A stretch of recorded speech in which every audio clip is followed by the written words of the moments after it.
will never give in to nuclear blackmail. The new German government did not voice support for your Operation Sindoor. Were you disappointed at the time? I come to Berlin in the immediate aftermath of India responding to the Pahalgam terror attack. Let me share with you what I conveyed to Minister Wadiful in that context.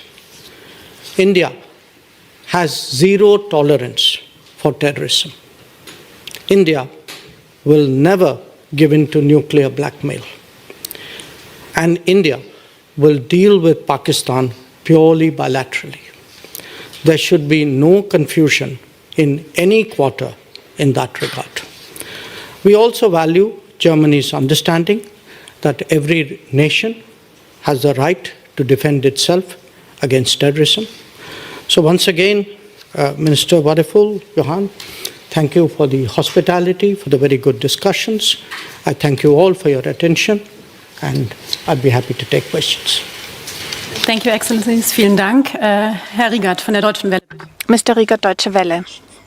Minister of External Affairs, initially the new German government did not voice support for your Operation Sindoor. Were you disappointed at the time?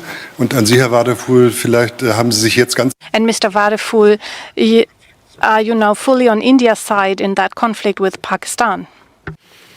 I think you are misinformed. In fact, we had a conversation on the 7th of May, is my recollection, which was when we initiated our operations. And it was a very understanding and positive conversation. And quite honestly, even before that, the German government had expressed solidarity in face of this terror attack. And the minister also very clearly conveyed Germany's understanding that every nation has a right to defend itself against terrorism. Genau. Wir haben Yes, absolutely. On the first day in office, on my first day in office, there was a phone call I had together with a French colleague, Jean-Noël Barrot. And I was able to call my colleague with him. We got a first-hand report, and Germany will support any fight against terrorism. I've just highlighted that. This is our position, and terrorism must never have a place in the world, nowhere. And this is why we will support everyone who fights and has to fight terrorism. And we very much appreciate that a ceasefire has been reached, and we hope that there will be a solution soon. You have mentioned in your opening remarks the issue of terrorism, and we have all witnessed the horrific attacks in Pahalgam. I would like to ask you, what are the international implications of the conflict in Kashmir with regards to China, Russia, the US? Okay. Look, first of all, this was not a conflict in Kashmir. This was a terrorist attack. And a terrorist attack which is part of a pattern which has not only targeted the Union Territory of Jammu and Kashmir, but other parts of India as well.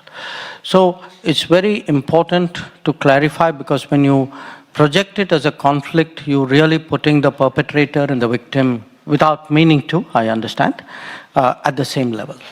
So this was a horrific, particularly brutal terrorist attack, because it was meant to create a fear psychosis and destroy the tourism economy of Kashmir, which is the mainstay. And it was also meant in a way to sow religious discord, the manner in which it was done.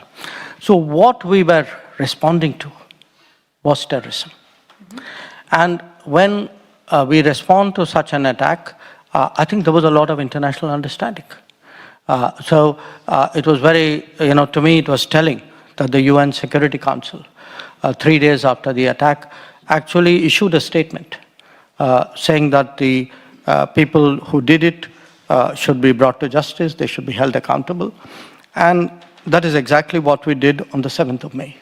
So we targeted terrorist headquarters and terrorist centers. And our our campaign is against terrorists. Now, the terrorists in this case happen to be located in the country next door, because that country next door has for many, many years used terrorism as a kind of a tool in its attempts to pressurize us or call it what you will. In a way, I'm laboring the point, but I'm doing it because, when it comes to terrorism, I think today, there's virtually no country which would say, I approve of what is done, or no country which would say, I don't condemn what was done. And if I were to say, I have the right to defend myself, my people, I have the right to secure my country, I think much of the world would agree with me. And I'm happy to say that Germany does. We are very encouraged both by the very early condemnation of the terrorist attack, as well as the very clear message which we got on the 7th of May, and again today from Minister Wadeful, that Germany recognizes India's right to defend itself against terrorism.